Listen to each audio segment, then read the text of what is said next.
Azizul Haq sir. He will give us lecture on Wave Abnormalities.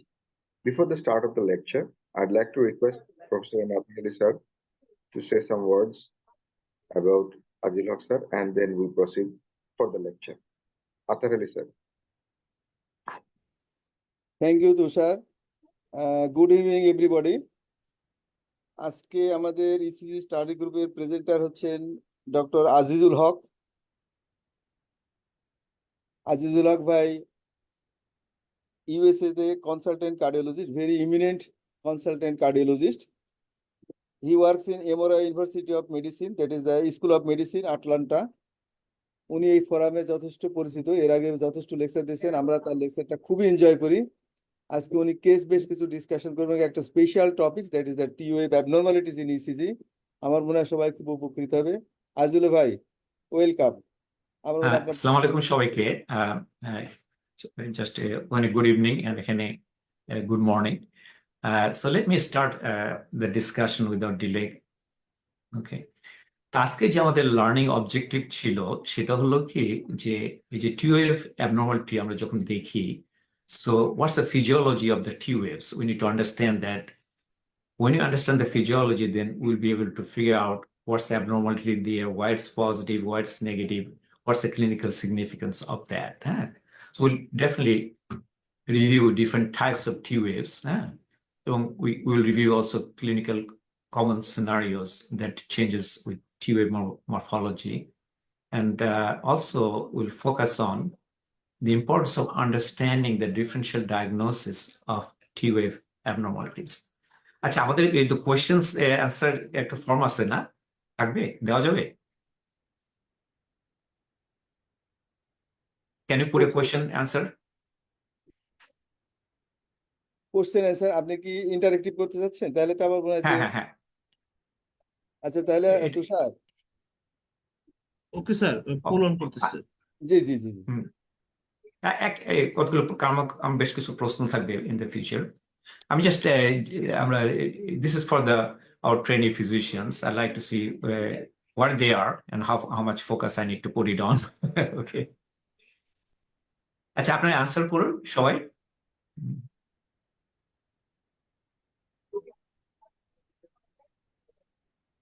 প্রশ্নটা হলো কি যে টিউএফটা যখন ইসিজিতে আমরা দেখি, মেজর কোন ফেজটা এবং কি আয়নটা ইম্পর্টেন্ট এই টিউএফ ফর্মুলেশন আর কি। কোশ্চেন কিন্তু দেখা যাচ্ছে না। প্রশ্ন দেখা যাচ্ছে না? না। বড় স্ক্রিনটা দেখা যাচ্ছে না? Sir, question 1 visible. দেখা যাচ্ছে তো? ভিজিবল না? Question 1 visible. ওকে, প্রশ্ন দেখা যাচ্ছে। হ্যাঁ, কামরুল ভাই, পোলটা স্টার্ট করেন। পোল স্টার্ট হচ্ছে তো, ওটা আসতেছে তো।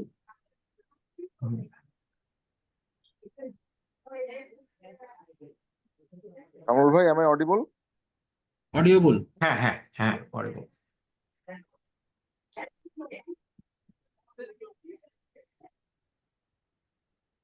অলরাইট, ওকে। সো আমরা যেটা ইনফরমেশন পেয়েছি যে এখানে দুটো অ্যান্সার আসছে, সি এবং ডি আর কি। হ্যাঁ, সো সি আর ডি তে যেটা অ্যান্সারটা আসতেছে যে ventricular repolarization calcium is the important and ventricular repolarization potassium is the important.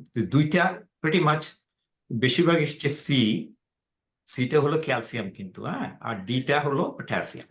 So এইখানে কি জন্য আমি এই জিনিসটা করলাম, আমি দেখতে চাচ্ছি যে তাদের বেসিক আন্ডারস্ট্যান্ডিংটা কোথায় আছে। হ্যাঁ, so definitely we have something to share, then I'll talk a little bit more about that. So বেশিরভাগ অ্যান্সার করেছে যে রিপোলারাইজেশনটা ঠিক আছে, তারা everybody is correct, that is the repolarisation phase. কিন্তু আয়রন চ্যানেলটা তারা ক্যালসিয়ামটা বেশিরভাগ 58% দিয়েছে, আর rest of them they did the potassium. So আমি ব্রিফলি, আমি অত ডিটেলে যাব না আজকে, যেটা আমাদের অ্যাকশন পোটেনশিয়াল, এটা কার্ডিওমায়োসাইটের action potential, that is definitely different from pacemaker cells অথবা স্কেলেটাল মায়োসাইট সেলস অথবা neuron cells. They are different because they have a very nice plateau phase. That's the cardiomyocyte, very specific for that. এবং এটার প্রথমে যেটা আফশুটটা সেটা হলো একটা resting membrane potential. আমরা যখন দেখি যে মেমব্রেন পোটেনশিয়ালটা আমরা নেই, you need to make sure you understand that it is recorded inside the cell, not outside the cell, inside the cell. কারণ আমাদের সেলুলার লেয়ার যেটা থাকে, they're very impermeable from electrical gradient because electrical gradient is controlled by different kind of voltage gated channels or different kind of ion channels. So it's inside the cell. So inside the cell is negative. Then when it starts depolarizing, then sodium ion goes in and it just shoots in at a certain level, and the threshold potential reaches, it overshoots, okay? And then very early drop in action potential we see, that's we call phase 1. The potassium starts going out. It's called outward current. That's why when the sodium goes in, it makes the inside of the cell positive and outside negative. And when the potassium goes out from the inside cell outside, it's outward current, then the action potential starts dropping. And then at the same time, the calcium ions goes in. So potassium is going out, and calcium comes in. But calcium is a very slow channel. It causes a very plateau phase, very slow phase. That's a no net change in electrical gradient is the same. That's why we see not much change in this phase. It's called plateau phase, but it's mainly predominantly due to the calcium channel, okay? Opening of the L-type calcium channel. Then you see sudden drop. Then you see sudden drop in action potential. That's the phase we are focusing on. And look at that, the ECG, how it looks like, coincides what level it is. The T wave falls in the repolarization phase, okay? So people who answered repolarization, that is correct. But what ion channel is there? The ion channel is mainly there because it is outward current, outside, okay? That is rectified potassium channel, R and S, rectified potassium channel. So potassium goes out, and that's a positive ion goes out from inside the cell to outside. That inside the cell, it becomes negative, significant drop in action potential. That's the repolarization phase, okay? And that creates your T wave. So people who are correct about repolarization, those who answer the calcium stops here. Calcium stops here. So because the T wave, main predominant ion is a potassium channel, okay, rectified potassium, not the calcium. Yes, it is correct repolarization, but it's not calcium, it's potassium. So that's we need to understand it. Aziz bhai, can I ask a question? Yes, please. What is happening in plateau phase? That is, the calcium is coming in or going out? No, in plateau phase, if you remember this phase 1, okay, that's the phase potassium is going out. It's called outward current. Potassium is inside the cell. Sodium is outside, right? Too much potassium is inside. So potassium goes out. That's why it's dropping the action potential because as we know that we are recording action potential inside the cell. When the positive ion goes out from inside the cell outside, the inside of the cell is becoming negative. That's the initial drop. At the same time, there's a voltage-gated L-type calcium channel opens up. And calcium from outside goes in, but it's a slow channel. And that kind of balances out because one charge going out and calcium is going in. Potassium is going out, calcium is going in. But it's a slow channel, and that they reaches kind of steady state phase. There's no change in gradient of the electrical gradient. That causes the plateau phase. Okay, predominantly it's the calcium. Okay, predominantly calcium channel, but slow potassium is going out because that balances out. But at this level, at this end of this plateau phase, voltage channel calcium stops. It stops. There's no further calcium. Mainly predominant I'm talking about. Then the rectified potassium channel open up. Then too much potassium goes up very quickly. That drops the repolarization potential that we see the phase 3, and then it reaches resting potential. Okay, let's go further. The main question arises right now. Look at that. We see there's a question about so sometimes some people like question around, okay, in the repolarization phase, action potential when it goes up, we see positive deflection here, right? But why the repolarization phase and the action potential inside the cell goes down, why the T wave is still positive? Why they're in the same direction? That's a dilemma always. Okay, let's sort it out how we can understand it. Okay, so as we know, when you have action potential propagation, okay, from the upper chamber, the P wave, and then slowly through his bundle, it goes down through the septum and through both ventricle, that you depolarize the ventricle. But as you understand, and correctly, that depolarization starts in the endocardium. Endocardium is there's the Purkinje fibers here that starts the endocardium. It goes towards the direction of the epicardium. Endocardium to epicardium. That's the way the direction of the depolarization happens of the ventricle. But in conventional way, we can think about how it happens in skeletal muscles. If the depolarization goes in this direction, slowly depolarization will start behind it. That's the way, conventional way. After cell is depolarized, then you will start the depolarization behind it. And that's the conventional way in skeletal muscle or neuronal cells. But it doesn't happen in cardiac cells. Cardiac cell has a very different property. That's a very fundamental understanding of that. Because, and reason is why it happens, depolarization happens epicardium to endocardium. Not like depolarization happens from endo to epi, that's a depolarization, okay? But repolarization happens the opposite direction, from the epi to endo. Why? Let's dive into that. Okay, the main reason it does, because epicardial cells and endocardial cells, they have different electrical property. Okay, and as we understand, the endocardial cell, they have larger action potential. The duration of the action potential is longer. But epicardial cells, they have shorter action potential. That's the fundamental property that makes the repolarization happens in the opposite way. Normally, it happens, repolarization always in other cells, it goes behind the depolarization. But in cardiac myocytes, it happens opposite way because of the duration of the action potential is different. Endocardium is longer and epicardium is shorter. And why it happens, let's dive into that. Look at certain section of the heart muscle. I'll take one section of the heart muscle and let's go to the cellular level, okay? As we understand, when you put the electrode we put like lead one, as for example, okay? Lead one, we put it here and we go to the left side, from right to left, okay? So and the right is negative and the left side is positive. The surface electrode that we put in, they do not see the current inside the cell. They do not see that. They see only extracellular current, okay?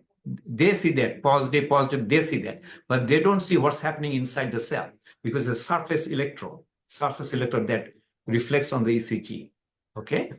So imagine that our depolarization of the atrium happened, okay? Now the impulse goes down to the ventricle and we're expecting the ventricular depolarization first, right? So how the depolarization happens? As you know, the sodium level goes from the outside to inside because initially it is a negative charge inside. So sodium is going to go from outside to inside. That's the way the depolarization wave will propagate this way, okay? Let's see few cells, how it does. Okay, now we see the sodium ভিতরে যাচ্ছে, cell ভিতরে যাচ্ছে, and cell inside the cell is becoming positive, outside becoming negative because a lot of sodium is going inside the cell. And because action potential is recorded inside the cell, so action potential goes up, okay? That doesn't reflect, that's not the truth with the EKG that we do, surface EKG. Surface EKG depends on extracellular electrical gradient that I'm going to explain to you. If you have any question, you can ask me, but let me try to explain that. So what happens? So sodium ভিতরে যাচ্ছে, ভিতরে charge positive হচ্ছে, বাইরে negative হচ্ছে.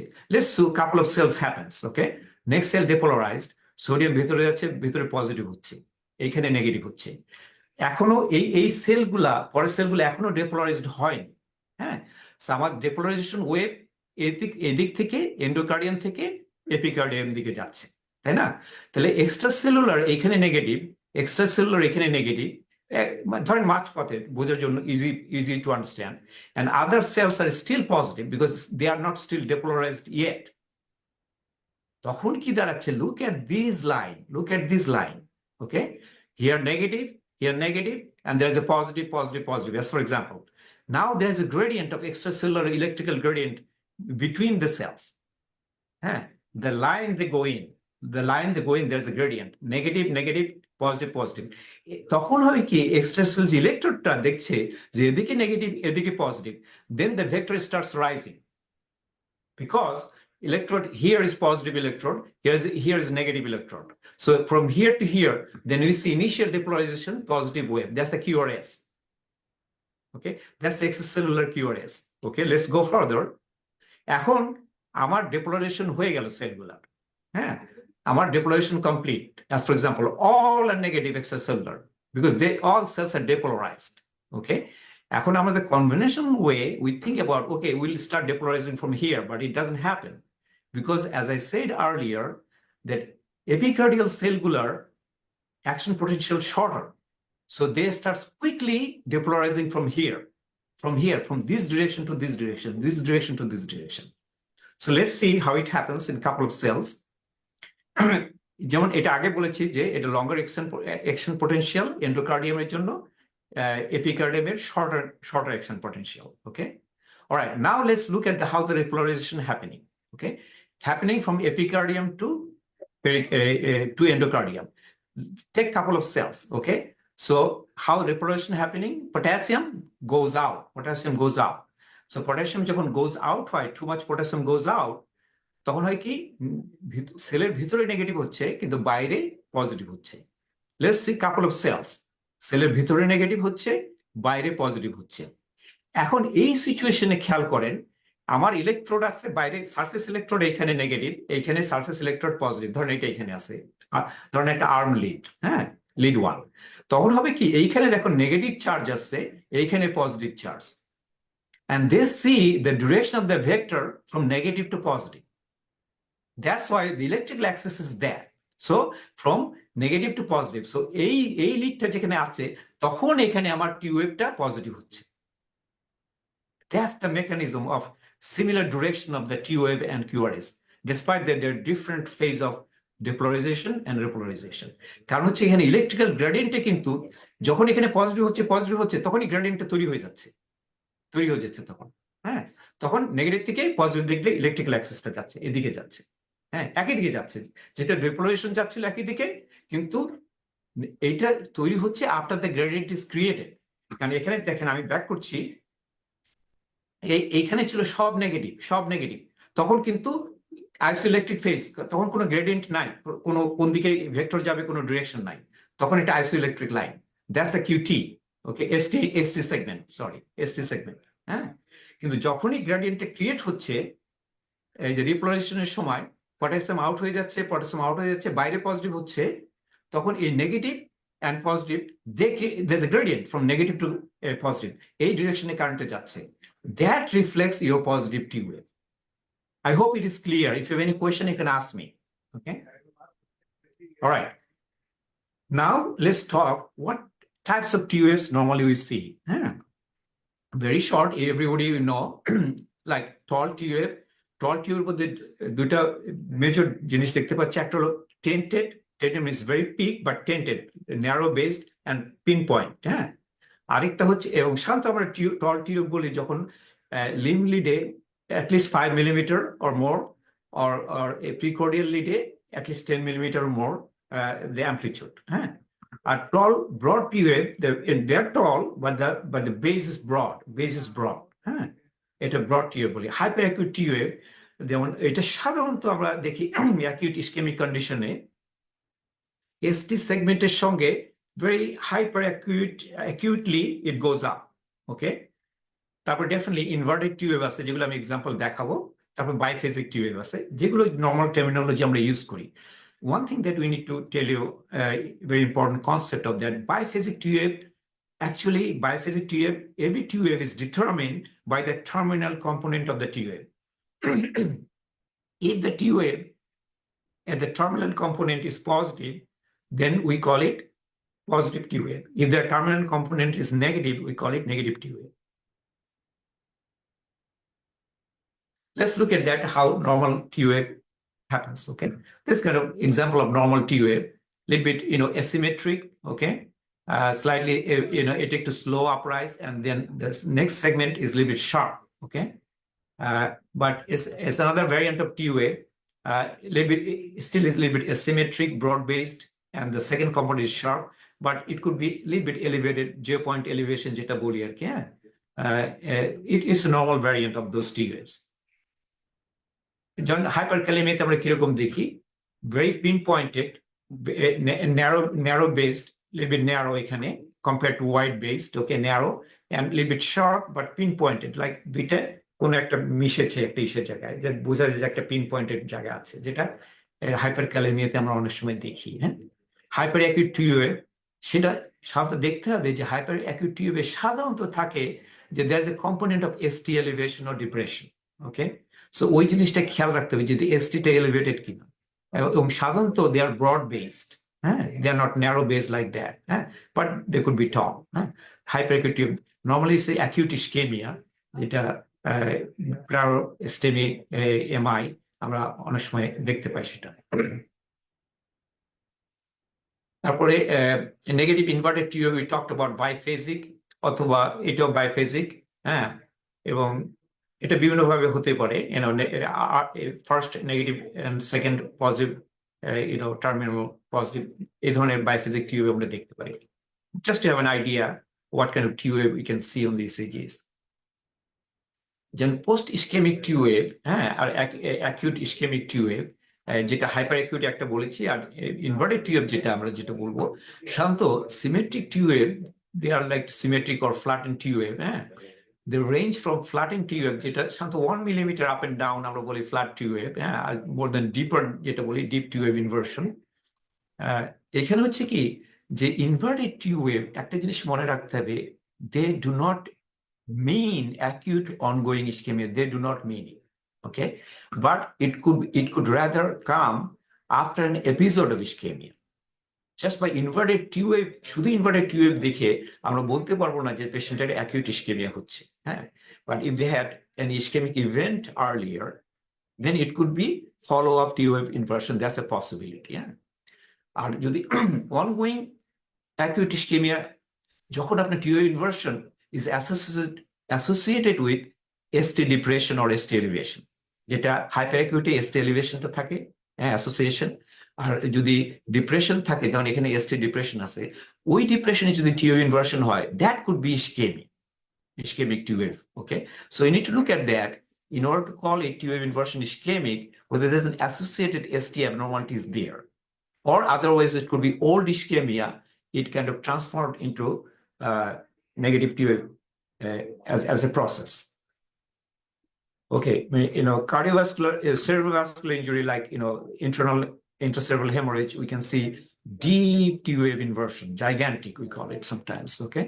Hypertrophic cardiomyopathy, we also can see deep T wave inversion. Sometimes it's associated with ST abnormality, we call it strain pattern, but inevitably they have very tall wave along with that, very tall R wave along with that, because they have hypertrophic heart muscles, very tall R wave, and they have associated ST TUA, we call repolarization abnormality. অনেক সময় like pericarditis, myocarditis, they might have some TUA inversion in the long run, but that's an ongoing process, because they have initially a concave type ST elevation, then it goes down, then it starts as TUA inversion. It's a process. So it might you might see that after 1 or 2 days of acute perimyocarditis, okay? So secondary TUF inversion, যেটা আমরা দেখি শান্ত bundle branch ব্লকে, left ventricular হাইপারট্রফিতে, হ্যাঁ, this is secondary TUF inversion, LVH, ST abnormality, যেটা আমরা repolarization we বলি যে secondary repolarization abnormality অথবা strain. Right bundle branch, similar thing can happen. Pre-excitation, you can see some TUF inversion. Right ventricular hypertrophy, same as LVH. You can see in right precordial leads, similar secondary to your ST abnormality, you call it strain pattern. Okay. আরেকটা জিনিস এটা খেয়াল রাখতে হবে যে post stem, the evolution of ST elevation and tube inversion is very important to understand that for our trainee physicians. As we mentioned, in acute phase, that started the occlusion of the artery. You can see hyperacute T waves. There's some slight ST elevation you'll see. Maybe you'll see some slight ST elevation, hyperacute T waves. Then the whole ST starts rising. This point starts rising. Okay, that gives you ST elevation. Okay, and then in the subacute phase, you can see some ST goes down, T wave starts inverting. And if the patient really didn't get any proper therapy, quickly stented or something, they might lose some muscles. You might start seeing some Q wave. So these are the things that you see, and they can lose R waves, okay, total Q waves, this evolution of state, okay? If you don't do anything and this transmural MI, then the patients sometimes have persistent ST elevation that could be, aneurysmal ST. যে কেউ একজন আমাদের trainee, please can you comment on the ECG? This is a 30 years old, presented to ED with persistent chest pain over 24 hours and lightheadedness. Look at the age, duration of the chest pain, and what the symptoms the patient came, and how the EKG looks like. Let's comment on that, and we'll go from there. Anybody can, trainee, please feel free.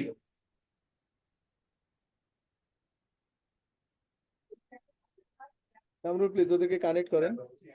হ্যাঁ, যে কোনো please, কারণ আমরা একটু interrupt করি, কারণ আমরা discuss করবো এই ইসিজি গুলো আর কি। And এগুলো very common ECG that we'll be able to see.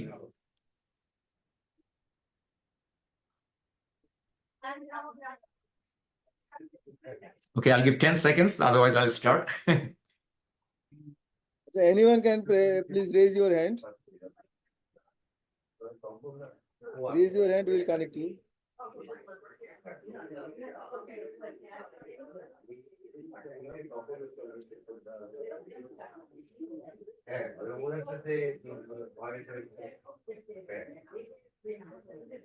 Okay. All right. So let's start then. Okay.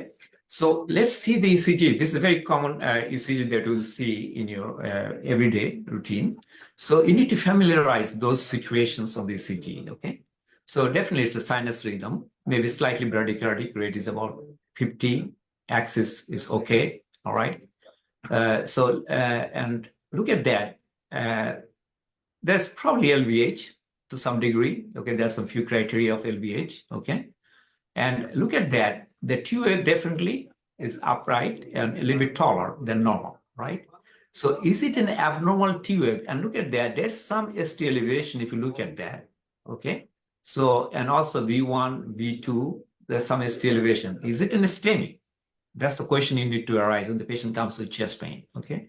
Then you look into the whole, picture of the patients. Okay. What's the likelihood the patient might have acute coronary event? Okay. Now, patient is young, and look at the risk factor. So it's, at least hopefully he's not cocaine abuser or some drug abuser. Otherwise, and look at the duration of the pain. It's 24 hours, like it's persistent pain. It's not like come and go. And if the patient has persistent pain and it's acute STEMI, we'll see some, secondary, we call subacute phase of the ST changes. So then you need to look for other cause. Yes, the patient has LVH. Then you need to look for, so you might rule out by clinical scenario, it may not be the acute coronary syndrome, okay? Then you look out what are the other cause of this type of ST elevation, okay? Patient has LVH, yes, with LVH we see secondary ST abnormality, but look at some, some J point, we can see that elevation, J point elevation, and it's a concave type, ST elevation. So early repolarization is probably top priority in diagnosis of this patient. Okay, so it is early repolarization, and look at that. Look at the proportionality of the T wave, taller T wave, the amplitude of the T wave. It is proportional. Look at that, how deep the S wave is up to that level, and the proportionality of the T wave. Definitely, the T wave is smaller than the S wave, so they are normal proportional for the LVH. Okay, if this T wave is way up than the S, then you have concern about whether it's acute event happening. Okay, so look at that proportionality of the of the S wave and the T wave. If it is proportional for the LVH, it's deep S wave, and you will see some T wave abnormality with that. So it's taller than normal, but it is likely due to the LVH. And we have some criteria. Look at the S wave, view R wave, look at the S wave. You add that up, more than 35. You can do that, almost 21 AVF. So there are several criteria for LVH on these patients. The patient has LVH, sinus bradycardia, and early reposition pattern. So the patient doesn't need to go to the cath lab. And definitely need to talk to the patient and see what's the risk, or repeat the ECG. If the pain continues, then you need to figure it out. But definitely the patient doesn't need to go to the cath lab for that ST elevation. Aziz All bhai, right. Acha, Yes. do you want to check the troponin in this patient? It could most likely it'll be normal. Okay. But the question right now, if you do, for other reason, as for example, the patient comes with severe hypertension. Okay, because I have a feeling of that he might have underlying hypertension with that much of LVH. Okay, so severe, if the patient comes with 180 blood pressure, okay, then you do the troponin, it might be elevated because of the endomyocardial pressure, just a pressure of the tiny capillaries on the endocardium that it pushes the pressure, that can release mild troponin. But that troponin is usually very mild. You can do another set of troponin in 2 hours. In the emergency room. If you see no significant rise, a flat, mild troponin elevation, you can ignore that. We call it type 2 troponin, most likely for severe hypertension. Okay, that's the diagnosis you need to put, not acute coronary syndrome, type 2 troponin elevation due to acute severe hypertension. That's a scenario could be possible, yes. But if it's without any reason, most likely troponin will be normal, okay? All right, let's look at the second case. Anybody want to, I don't know if anybody enthusiastic. I'd like to get interactive. Let's trainee physicians, please raise hand. It's not that difficult. But you need to, reason is if you say that, your peers look into that and how to interpret the ECG. I'd like you to interpret the ECG. Anybody, 10 seconds I'm giving, anybody raise hand? I think anyone can LVH. participate. Sir, it might be LVH, most likely HCM patient, apical variant, I think. But yeah, LVH is correct. And it could be hypertrophic cardiomyopathy. There's a possibility. We cannot exclude that. But the one question I have, this TF inversion, okay, like you see that above the baseline, right? There's a ST elevation there, but it's a J point elevation, okay? But it's proportional, deep S wave, and the TF is not that high, not more than S.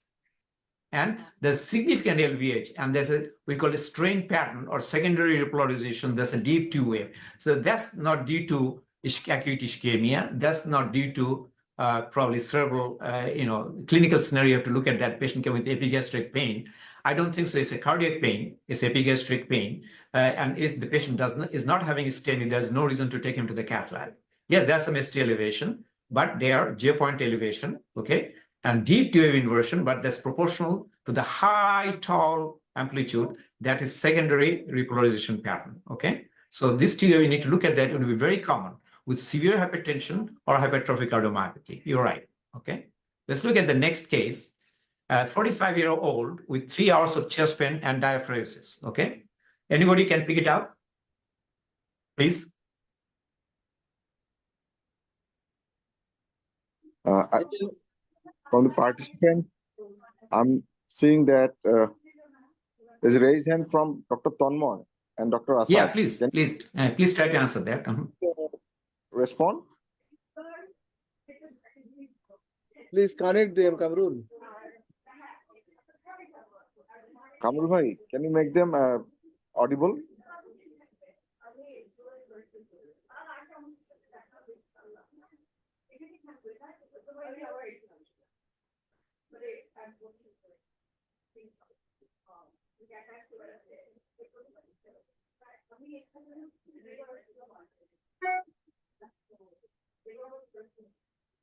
Ojoy?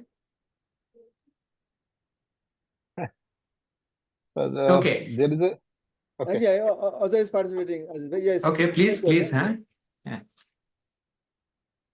There is ST elevation in V1 as well as into V2 and V3 with slight flattening of ST depression in lead AVL and as well as in lead 1. I think this might be a case of ST elevation MI. Most likely it's the first differential in my. Okay, that's correct. And let's see a few points I'd like to make on the ECG, because the reason I showed a normal ECG like early repolarization pattern before, and let's see what's the difference between these two, okay? So here you can see J point, right? It could be early repolarization here, okay? But this kind of proportionally a bit way up, the ST elevation here. This is definitely way up, okay? But the major differentiating point, look at the S wave, S, depth of the S wave, and the amplitude of the T wave, ST and T wave. They are almost equal. That's the disproportional, we call it T wave abnormality, T wave elevation, okay? ST elevation or T wave. Can I add Yeah, yes, please. Actually, shrinkage of QRS is one of the indirect sign of acute ischemia, acute MI. I think that's correlates with your comments. Shrinkage of QRS Yes. corresponding to the shrinkage. Okay. And this is correct. And আপনার যদি wide হয়, left bundle branch হয়, then you know that your ST elevation will be there. Then you need to go to Escarbosa criteria or modified criteria, those type of definition there. But they will be more prominent V1, V2. But V3 lead, when you have that high, and also there's a clue, V1 leads some ST elevation there. That is a big clue. And second, even if it is not there, but look at that, QRS duration, rightly pointed out, narrow, okay? And the depth is depth, and this depth from here to here, almost equal, probably T wave is more than the depth. That's called this, disproportional long, tall T wave. When you see disproportional long, tall T wave, then most likely the patient is having hyperacute ST elevation, just starting, okay? So and definitely this patient had a CAT, we see that it's total LED occlusion. Ajay bhai, please, can you back to the previous ECG, please? Yes. In V4, V5, V6, that is a clear J point elevation, but V1, V2, V3, এখানেও তো elevation হয়েছে, কিন্তু এখানে J point elevation বলছেন না কেন? Now, the question right now, in the J point elevation, when you look at that, here, when you see that notching, it could be J point elevation, but the question right now, look at the notching. When you say notching, you confidently say it's J point elevation, you understand? Here, but the patient might have some early repolarization pattern before, but now it's having ST elevation on top of that, and this notching probably gone here where they had it before. I don't know, okay? But definitely, it is elevated, okay? And though we see concavity here, but we'll see if you do the EKG, it's just starting. We don't see the ST elevation that far yet. We see the early elevation. If you see 10 minutes later, this ST elevation is going to go to concave type, okay? Right. This is the early peak of the T wave. But if you wait 10 minutes later, you need to repeat the EKG in patient if the patient doesn't go to cath lab that quickly. The patient went too quickly. We didn't have any intermittent EKG, but definitely that ST elevation is going to go up. Then you see classic ST elevation. I think the additional clue is V1 as well. Yes, absolutely, because we already have some clue here. That's the ECG I chose on this patient to understand, because similar looking like early repolarization, but three important difference I'm pointing out again. Clue is V1 elevation. Second, disproportionality of the tall wave compared to S wave, and narrow QRS that somebody pointed out here. So these are the important points you need to make in distinction, and also definitely clinical scenario. The patient having chest pain, diaphoresis, you cannot rule out, okay? Then you do What about AVL? ancillary. What about there's some AVL? reciprocal change. There's some ST depression there. Yes, there's some clues there, okay? All right, any other comments? I like to get interactive discussion that we understand better. All right, let's go to the next one. This patient had stent in the LED, and this is the ECG changes. Any comment on that from the? Is it abnormal or normal? From the trainee, anybody can comment. Okay. The post PCI. Yeah, this post PCI, post ischemic. Yeah. Now, yeah, we call it a reperfusion injury, a reperfusion pattern of the T-wave abnormality. Okay, this is not abnormal because they are reperfused. Because if you see on the next day you do ECG and ECG looks like that bad, okay, but it's not bad. It's just reperfusion. So keep in your mind, post PCI, this type of ECG is normal. Okay, but if the patient did not have PCI, patient came with this ECG to your emergency room, Yeah. then you are very concerned. Then you're very concerned the patient is Whelan syndrome. Okay, acute, proximal LED occlusion in and out going on. And I'm going to talk about that later on. But I need to keep in mind, post-PCI, this type of T-wave abnormality is common. It's reperfusion T-wave abnormality, you call it. Okay. Let's do another. If I the want to patient comment. has ongoing chest pain with this ECG change, we should have to think again whether there is any problem in the stent also. Now, if there's ongoing chest pain, yes, that is correct. Okay. That's I'm telling you, clinical scenario is very important. But if the patient is doing okay, then it is reperfusion. Okay. All right. Let's look at this. Anybody want to comment from the trainee physicians? Raise hand. 40-year-old with history of CKD came to ED with vomiting. Okay. It should not be that difficult. Anybody can raise hand. Just we need to describe how the T-wave looks like, whether it's broad, narrow, peak, tented.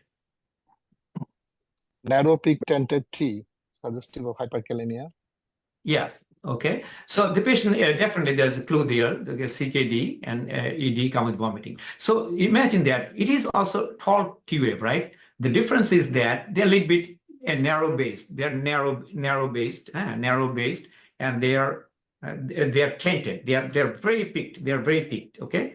In the hyperacute, we see a little bit broad-based, and this arm has less slope, and this arm is high slope, like sharp down. Okay. That's ischemic T-wave, tall T-wave. This is hyperkalemic T-wave. Okay.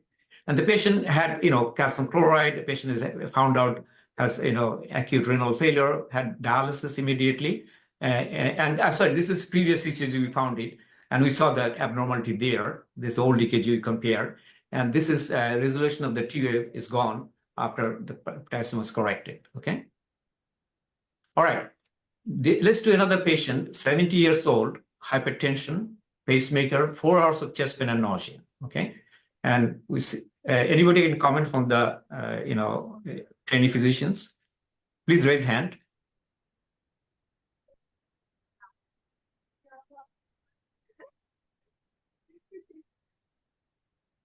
We'll do 10 seconds, then we'll start. In presence of pacemaker spike and this T-wave changes, can it be due to secondary changes due to reproduction abnormality? Okay, let's discuss that. Okay. First of all, what we see is atrially paced, right? It's not ventricularly paced. Ventricle is not. The ventricularly, it's not V-paced, A-paced. So it has normal conduction. Okay. So atrially paced, but normal conduction. Okay. So that you have normal is not due to the pacing. So something else going on. Okay. Patient having 4 hours of chest pain, nausea. Okay. And look at that. Few things here. Look at that 2-3. There's some elevation there. Okay. Still not quite yet. It still doesn't meet the criteria of STEMI yet. Okay. Look at that. There's some. You need to ask question about that. What's going on here? Okay. And look at that. 1 in AVL. There's a ST depression. That's a major concern you have. Not only that, V1, V2. Some ST depression, not V3, V1, V2. Okay. Still, a patient came to the ER, still debating whether the patient needs to go to the cath lab because STEMI is still not called yet. Okay. So the main concern is right now, but we have some concern. Clinical scenario is there. So that's, you cannot ignore. Concern is ST changes 2 to 3. There's some question about, but it still doesn't rise the ST elevation enough to call STEMI. That is true. Okay. But V1, V2 ST depression on 1 AVL, that will keep you very, very high alert. So follow these patients. You might not call the, team yet, STEMI call yet, but look at that. And we had a previous EKG on these patients. And you see, that's pretty normal looking. Okay, 2, 3, normal looking. Okay, the old EKG we compare. So we knew there's something wrong going on. We were on high alert on this patient. Okay? And look at that. Waited 10, 15 minutes, trying to discuss, call the cath team whether we need to go in or not. There's some changes occur. You see that some hyperacute changes happening in lead 3 and lead 2 some. But look at that new ST depression happened on 3, V3, that we did not have it. Okay. And the one in AVL, ST depression a little bit deepened. Okay. So then we call it STEMI because then this hyperacute phase, that is the things it should not miss. Always think clinical scenario, the pain is going on, okay? And you repeat the ECG because sometimes you might not see in the initial EKG the STEMI criteria, but you repeat the ECG and you'll see some criteria is popping up. You need to have a high suspicion on that and look at if any old EKG is available. You compare that. If you see certain difference, we saw some difference, we knew that there's a problem there. Okay, and there's new ST depression in V3. Now the question about whether it's inferior STEMI or posterior STEMI, definitely you need to do in this case scenario posterior ECG that will clarify that whether you have posterior STEMI. But if it is posterior STEMI, yeah, we see that ST depression V1 to V3 leads, and there's some positive TUA. But in AVL, in posterior STEMI, we should not see the ST depression. We should not see that. Okay, we see rather V5, V6, and one in AVL may see either isoelectric or elevated ST elevation if it's a posterior STEMI. Okay, because these two leads represents posterior wall. Okay, posterolateral wall. Okay, so that has to be, and also the ST depression, ST elevation is more in lead 3 than lead 2. So you have several criteria. Okay, ST elevation, if it is more in lead 3 and 2, and one in AVL is negative, most likely it is right coronary. Yeah. Okay. So why so PR is getting prolonged, sir, because of the occlusion site. PR is yeah, getting... that's likelihood. We're talking about. Yes. So RC is probably likelihood. We need to look into the AV node blood supply. Okay. So that might be an issue here. So yeah, definitely he has acute RC occlusion. Okay. And this post-stenting. All right. This is after the patient had a stent. Okay. Next day, when the patient is discharged, you see some TUA inversion. Okay. That's not uncommon. We call reperfusion injury, reperfusion TUA pattern. So I'm showing that in the next day when you discharge the patient home, it's a TUA inversion. So that's not uncommon. After a few days, weeks, it might normalize. Okay. So just keep in mind that if the patient not having chest pain, did fine of the stent, the next day you do ECG, then might see some TUA inversion. That's normal. Okay. All right. Let's look at that 70-year-old man with exertional chest pain lasted about 30 minutes. Okay. Let's discuss that quickly. So definitely we see some hyperacute T waves, right? And imagine that this is way up than the QRS. Okay.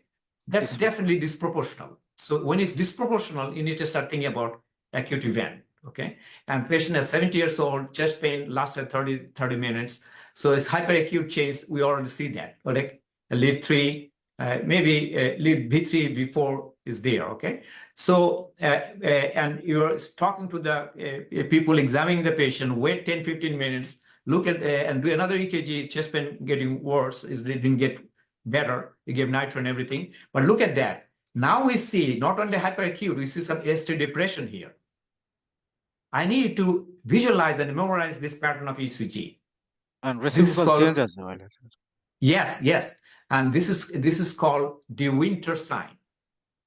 De Winter sign. Okay. You see that very classic De Winter sign in this patient happened. Okay.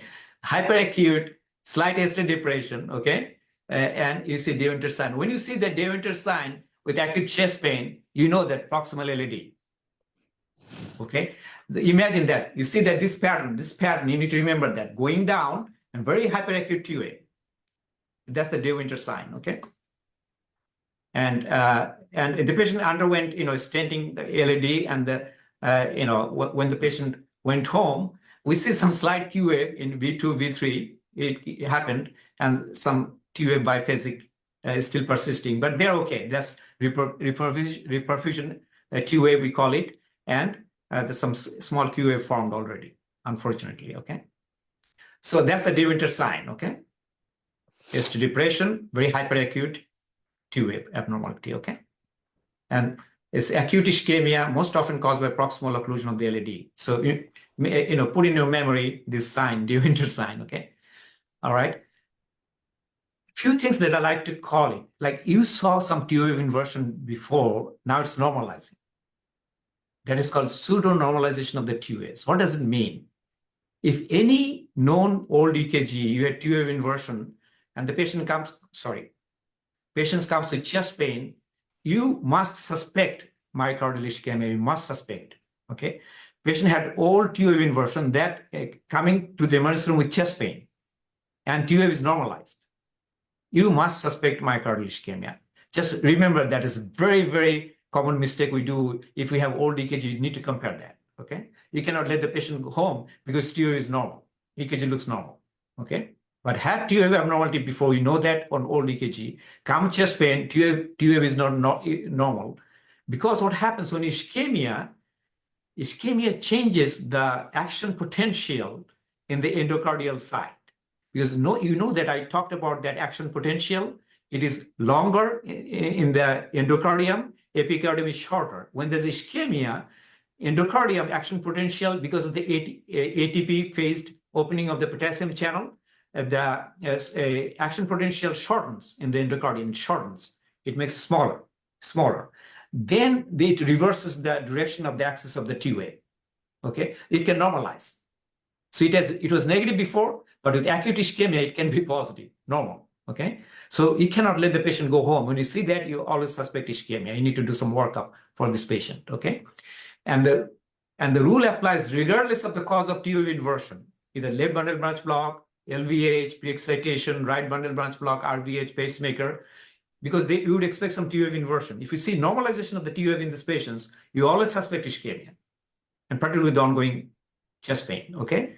And definitely in left bundle branch block, pseudo-normalization of T-waves in V5, V6, and one in AVL, when you expect them, the T-wave should be inverted, because in left bundle branch, they should be inverted. There's no question of that. If it is positive, you suspect ischemia because of the action potential duration change, because of sodium ATP-mediated potassium channel opening, okay? And patients who have developed T-wave inversion post-ischemia or MI may actually develop pseudo-normalization of T-wave if they have reinfarction or reischemia. Okay, as for example, like you have T-wave inversion post PCI, now you have chest pain again, reocclusion, the T-wave can be normal or upright or could be hyperacute. If you see that changes with the patient who are already at event, you did some intervention or you did not, they might have reoccluded the artery. So these are the points I like you to remember. That's very important clinical points on differential diagnosis, okay? All right, so let's look at that 20 years old male came with productive cough, sharp chest pain. Let's see, I'm not sure that. Okay, let's look at that interesting case. Okay, 20 years old, has some productive cough, like some fever, okay? Came to emergency room, had flu-like symptoms. Patient was given azithromycin. He's a student, has some depression, takes citalopram, okay? Vital signs stable, cardiovascular exam stable. You did an ECG, ECG looks like that, okay? Anybody from the trainee physician could comment on the ECG, very classic ECG for certain condition. You got a type 1 pattern? Yeah, Brugada, that's correct, okay? So, and the main concern is that, tell me what's the reason for this pattern on this patient, okay? Can you choose any answer? Let's see how you answer. The fever? That is correct. Okay, so we have very intelligent audience today, okay? So definitely, there's a question about whether citalopram is causing that, okay? Or the combination of citalopram and azithromycin, okay? A lot of people could answer that E. Reason is combination of citalopram and azithromycin that cause QT prolongation. Here, it is not due to that cause. Here is caused a differential action potential of the epicardial that causes this Brugada-like symptoms, differentiation, and fever kind of precipitates that. So answer would be definitely fever, okay? All right, let's look at another case, we'll stop. 48 years old female presented to ED with left-sided chest pain with radiation to the arm, nausea, diaphoresis, okay? Happened an hour me, ago, Dr. Aziz, remember? Yes. Aziz bhai, excuse me, can you just hold? Actually, আজকে আমার চেম্বারে একটা patient আসছে young ছেলে 20 years এরকম ব্রুগাডা type 1 নিয়ে একজন ENT specialist পাঠাইছে তার টনসিলেক্টমি করবে এখন আমরা তো জানি যে ব্রুগাডাতে লিডোকেইন বা টাইপ 1C বা সোডিয়াম চ্যানেল ব্লকার কোনটা ইন্ডিকেটেড এই ক্ষেত্রে আমরা কি করতে পারি patient asymptomatic Brugada type 1 pattern wants to do surgery. So what will be the question? And most likely they will do fine, okay? Unless there's a precipitating factor, unless the patient is symptomatic. Okay, most Brugada, they don't have any problem, most Brugada, okay? If they have chest palpitation, they have syncope, then you need to start worried about, okay, whether the patient is high risk of cardiac arrest or not, okay? I think they will do fine with the anesthetics they normally use, okay? Propofol, I think propofol can precipitate, propofol or lignocaine can precipitate arrhythmia. I think in Brugada, I have to look into that. I don't think so, but I have to look into that. Okay, but Okay, you can you. look at that. I can give you a website. It's called brugada.org. Okay, www.brugada.org, and you can look at that. There's a very good website there. There's interaction of the medication in Brugada syndrome, what you can use, what you cannot use. And I think anesthesiologists are very aware of that. But most people do fine with that surgical. If they don't have symptoms, you don't have to do anything. If they have symptoms, you know, and you know the quinidine is a medication that might be helpful in certain situations, these type of patients. But if they don't have symptoms, don't do anything. If they have symptoms, they had cardiac arrest, then you need to think about whether the patient needs certain intervention, including you know, prevention of cardiac arrest, ICD, and all these things, okay? But they have to be symptomatic, otherwise most people do fine, 80% people do fine. All right, let's do this case. 48-year-old female, but you can look at that, brugada.org, they have a list of medications that has interaction with that, okay? With left-sided chest pain and radiation to the left arm, nausea, diaphoresis. The patient has classic symptoms, okay? But the patient had chest pain an hour ago, lasted 15 minutes. Then when the patient came to the emergency room, no chest pain. Okay, and the patient reported that she had prior some few episodes of chest pain before. Okay, and patient is totally pain-free on ED, and that's the ECG. Anybody could comment on that from the trainee physicians? Could be Wallen. That is correct. Okay. The reason is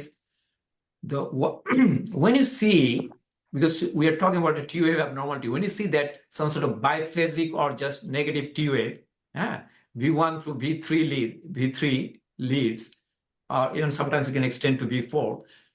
Always look at the clinical scenario. You cannot ignore this type of patients when the patient comes with, concern about acute coronary syndrome, and particularly if the patient is chest pain free. Right then, that they show the EKG, not during the chest pain. During the chest pain, they might have hyperacute T wave or ST elevation. And what happens, they occlude the artery, and we have natural fibrinolytic system in our body, they open up, okay? They occlude the artery, they open up. When they open up, they get pain-free, and this repolarization pattern, it happens, okay? So if the patient had chest pain before, like an hour, 3 hours before, come to the ED and show up with this EKG, the patient has proximal ALED occlusion unless proven otherwise, tight disease, okay? And and definitely you need to take these type of patients to the cath lab. You cannot send the patient home, okay? Answer is C. And we did that, and look at that, what we have, okay, in this patient. Proximal ALED occlusion. I mean, not total occlusion, a tight disease there, because they're opening up, closing, the thrombosis. Okay, this is a type A, as you see, biphasic, V1, V2, normally you see. Type B, mainly deep T wave inversion, That's a type A and type B. Type A normally we see about 25% of patients. Type B we see 75% of the patients. And the main criteria for the Walden syndrome that they should not have any ST segment elevation during the EKG, and they should be pain-free. Okay, no Q waves. Okay, normal ROA progression, recent history of chest pain, within hour, few hours chest pain. Okay, and during the examination, during the EKG, they're pain-free state. Okay, and they might have very mildly elevated troponin from previous short duration acute event, or could be normal. These are the initial EKG findings, and these are the associated information that you need to have to put in Walden syndrome diagnosis. Now I'm going to stop here. I'm sorry, it took long. So any questions? We'd be happy to discuss. Sir, Walden could be associated with the positive AVR as well. Yeah, let me tell you, depend on Walden most commonly LAD, but it can happen in other arteries also, because as initially when it was reported like about 20, 30 years ago. Sorry, I missed it. Okay, so that was initially the data accumulated mainly in the LAD. Okay, but then we found out it can happen in inferior territory or circ territory. Okay, but they are rare. Most commonly they're LAD. Okay, but main thing that you need to look into that, the diagnosis we make mainly V2, V3, those leads. Okay, those are the lists you should not miss. Other lists can happen, but those are the main criteria that the Walden's criteria we should consider. Next.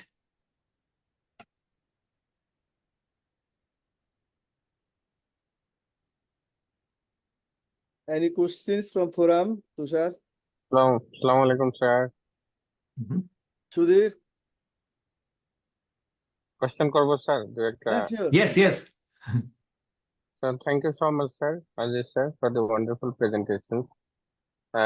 আমার মনে হয় sir আপনি যদি tube অল্টারনেন্স নিয়ে যদি কোনো ECG রাখতেন কিংবা কিছু যদি হাইলাইট দিতেন তাহলে এটা আরো বেশি ভালো হতো sir.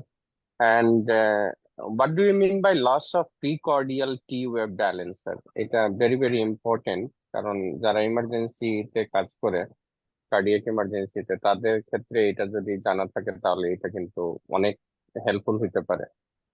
It's one of the earliest manifestations of interior ভল এমআই, সো এইটাতে একটু হাইলাইট দেন। এন্ড আপনি একটা সুন্দর ইসিজি যেটা দেখিয়েছেন স্যার, ওইটা যে এভিএল এ টি-ওয়েভ ইনভার্সন আসছিল, and subsequently we got ST segment elevation in the inferior lead. Papers গুলো অনেকগুলো পেপারস আছে, সেখানে বলা হয়েছে যে AVL A ST segment depression is highly sensitive for the STEMI inferior, and it is one of the earliest manifestations. It occurs hours before the ST segment elevation in the inferior lead. So that was a very nice ECG. এবং যারা ইমার্জেন্সিতে কাজ করে junior physician যারা রেজিডেন্টস গুলো, ওদের জন্য এই যে ইসিজিটা দেখাইছেন ইট ওয়াজ ভেরি ভেরি ইফেক্টিভ আমার কাছে মনে হয়। যে কারণ হচ্ছে যে আমরা যদি আর্লি রিকগনাইজ করতে পারি তাহলে সেই অনুযায়ী কিন্তু আমরা পেশেন্ট ম্যানেজমেন্টে হেল্প হইতে পারে sir. So loss of precordial T wave balance sir, এইটাতে একটু হাইলাইট দেন, এন্ড দেন টিউব অল্টারনেন্স আমার কাছে মনে হয় যে That's very important. Definitely, it's good comments. Let me explain to you one thing.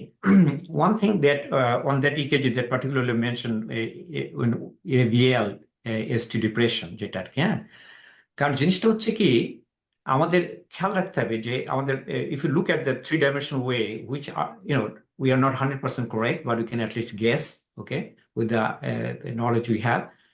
If it is like inferior ST elevation, then we can, there's two things can happen with this inferior involving the posterior STEMI, okay, inferior posterior STEMI, or inferior alone. If inferior alone, then we will see posterior reciprocal ST depression. If it's inferior alone, posterior reciprocal ST depression. What are the posterior leads? A high lead, V1, V2, V3, those leads, and one in AVL. If you see ST depression there, that's highly sensitive that you mentioned, very important point. Then you suspect there's a questionable ST elevation in inferior leads, you need to think about there is ST elevation. If you see that subsequently going on reciprocal ST depression in posterior leads. Okay, যদি posterior MI হয়ে থাকে, still you might not see much. You might see lead 2 higher ST elevation than lead 3, but in one in AVL you will see positive deflection of the ST, positive, right, elevated or at least not be depressed, or V5 V6, okay, the high lateral leads. Okay, you might see some slight ST elevation there. One in AVL and V5 V6 ST elevation, there's a questionable ST elevation in the inferior. Think about posterior. And then you'll see also ST depression V2 to V3, but there's some positive T wave in those leads. They'll be not negative. Okay, so that you can differentiate those things. Other questions? Sudhir. Hello. Sir But if there is sir sir question, Hello, Dr. Sudhir. জি sir আচ্ছা না তুমি খুবই thank you very much for your participation. তুমি দুটো Yes, খুবই that's ভালো- great. Yeah. আচ্ছা দুটো মানে তুমি আমাদের পার্টিসিপেন্টদের জন্য that is loss of T wave balance and T wave alternans এক লাইন করে বলতে পারো? আচ্ছা স্যার তাহলে Acha. আমি স্যার এক স্যার লাইনে আপ- বলো। Sir Please comment on that, and I can also add. Okay, go ahead, comment on that. Loss of precordial T wave balance যেটা বলা হয় স্যার যে ইউজুয়ালি আমরা ট্রানজিশন যেরকম আমরা আর ওয়েভের যে ট্রানজিশনটা দেখি একটা ট্রানজিশন জোন থাকে আর normal progression of the R wave যেরকম আমরা দেখি যে V1 লিডে আর ওয়েভ ছোট্ট একটা খুচার মতো থাকবে কিংবা খুবই ছোট থাকবে এবং যত যত আমরা V6 এর দিকে যেতে থাকবো তত তত আর ওয়েভ লম্বা হইতে থাকবে, এস ওয়েভ শর্টার হইতে থাকবে। This is for the R wave প্রোগ্রেশনও কিন্তু আমরা জানি। Exactly in the same way sir T ওয়েভের ক্ষেত্রে বলা হয় যে V1 এ যদি তুমি দেখো তাহলে টি ওয়েভ ছোট থাকবে কিংবা অনেক সময় নেগেটিভও থাকতে পারে, এবং যত যত তুমি V6 এর দিকে যাবা টি ওয়েভের কিন্তু হাইট কিন্তু বাড়তে থাকবে compare to the bleed V1। তো যদি তুমি দেখো in the acute emergency that the T wave height in V1 is equal to or even greater than the T wave height in the V6, this is one of the earliest signs of the anterior valve MI. If I am not wrong, sir, আপনি যদি Go ahead, finish, and I'll add one thing. Sir এইটা sir আমার মানে আমি বলা শেষ করলাম sir, আপনি বলুন। Now, জিনিসটা হচ্ছে কি, that's accurate, but there's one question you need to look at that. T wave actually is related to the QRS. Depolarization and repolarization, which are as deep you have QRS, you can expect the T wave would be taller. And we call proportionality of the T wave with the QRS. That's the terminology you use more now. আমরা যদি দেখি যে S ওয়েভটা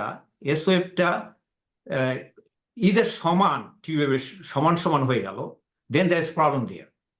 Then there's a hyperacuity or something going on. Because then we see the loss of proportionality of the QRS with the T wave.